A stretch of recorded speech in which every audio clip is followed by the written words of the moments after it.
SCHD has been dropping fast. It's been a rough couple of weeks. Over the last month, SCHD's dropped 3.2%.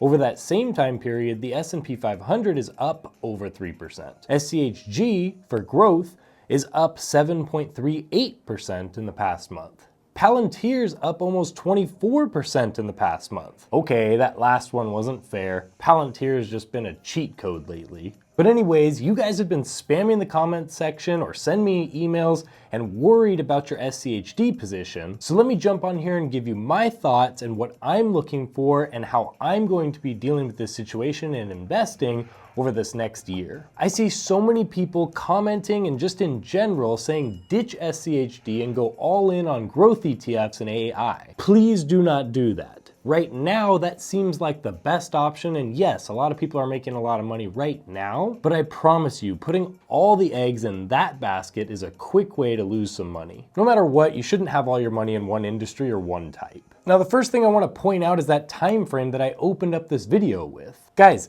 it's been a month. That's ridiculous. I'm seriously getting comments like, hey, I bought SCHD 2 weeks ago and it's not going up yet. And my first rule of investing that I say over and over and over on this channel is to make sure and understand fully what you're invested in. This would be like you saying that you're invested in Nvidia, but you don't even know what it does. I hope some of you feel attacked on that one. Dang, I woke up and chose violence on this video today. But anyways, seriously, SCHD is a low volatility fund with a nice little dividend to give you just a little bit extra security there. It's also supposed to balance out the rest of your portfolio because I'm sure the rest of your portfolio has all those fun things like Palantir and Nvidia and Tesla that are high volatility, can go up a bunch, but also could drop a bunch. And so that's where SCHD comes in to help level everything out. Also, SCHD is an ETF, not an individual stock. This is in no way, shape, or form an asset that you should be thinking of buying and then flipping within a week. It doesn't work like that. The one I've heard a lot recently is from the technical analysis community, saying it's trading near its 100-day moving average or lower, and so that means it's gonna drop big.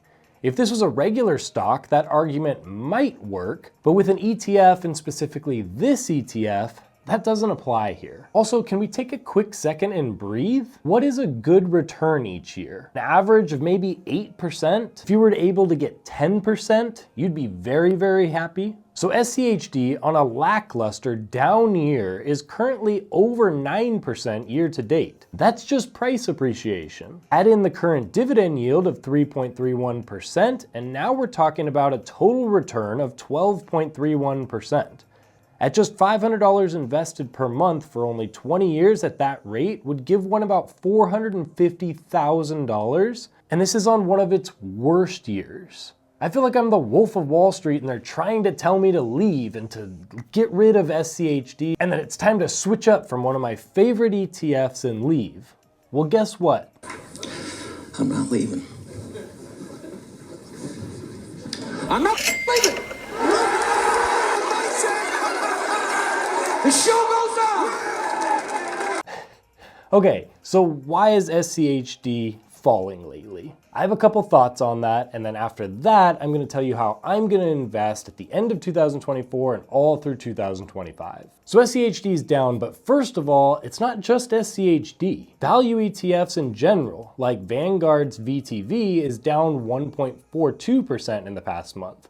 The other pure dividend style fund like SCHD called VYM is down. Number two, these types of funds are down because treasury rates are staying higher. If one cares most about receiving a dividend or yield of or around 4%, then why not just stick with the lowest risk possible and stay in treasuries or even a high yield savings account to get that yield? They don't need to unnecessarily bring their risk up by moving that from those treasuries over to a security. Even though SCHD is lower volatility, so it's lower risk, it's still not as low of risk as something like a bond or a high yield savings account. So until those drop more, which they are going to drop soon, people are just gonna stay there for the time being. Number three, straight up, people just like to go where people are. All the hype is in technology right now, and specifically AI. Like I showed you from before, AI companies like Palantir are just a cheat code. Nvidia this year has been a cheat code.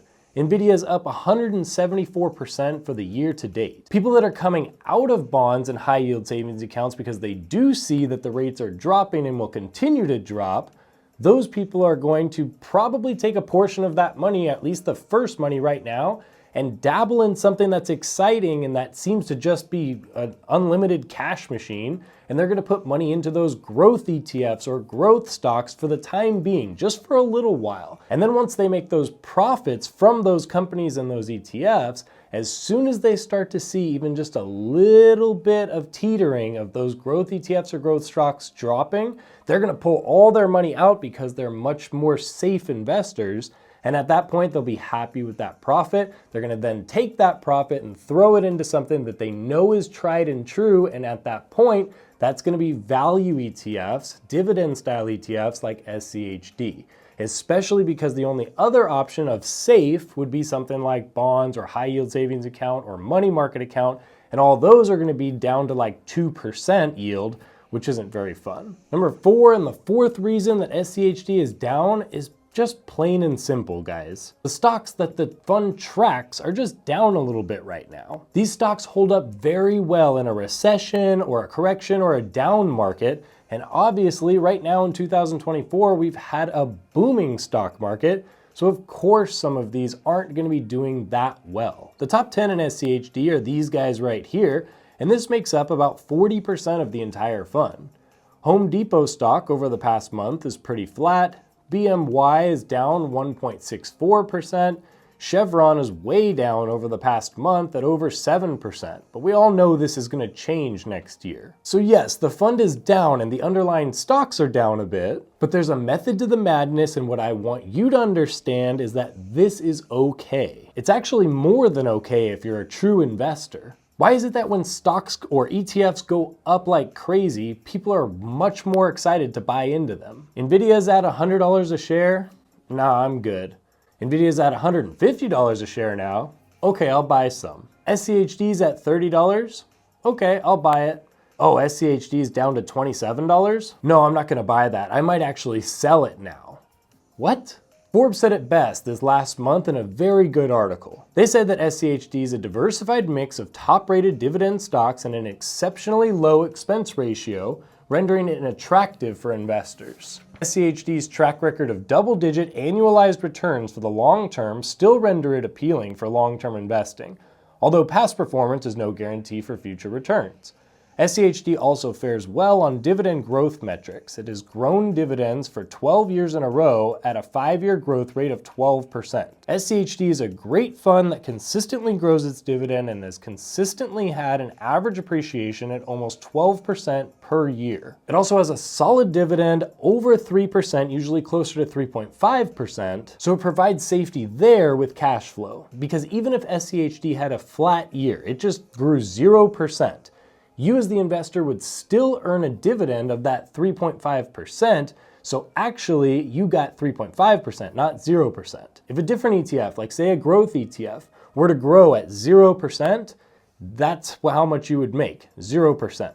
SCHD is there in your portfolio to help balance out all the crazy fun growth things that you have in your portfolio, and it's gonna help keep you safe for when that growth stuff drops, because mark my words, growth will drop, and when it drops fast. It's not a gradual slide. Those of you that have the balance in your portfolio won't feel that hurt as much. I plan to keep dollar cost averaging every single month in 2025, just like I have been in 2024 and a bunch of years before that. If the dip keeps dipping, I'm gonna buy even more than my normal dollar cost average. If it gets under $26, I'll be very happy. Make sure to understand exactly why you're investing in what you're investing in, and specifically what you're invested in.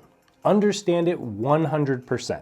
And make sure to keep your portfolio balanced, which is very, very tough to do. Watch either of these videos to keep you going strong in your investing, and make sure to keep investing simplified.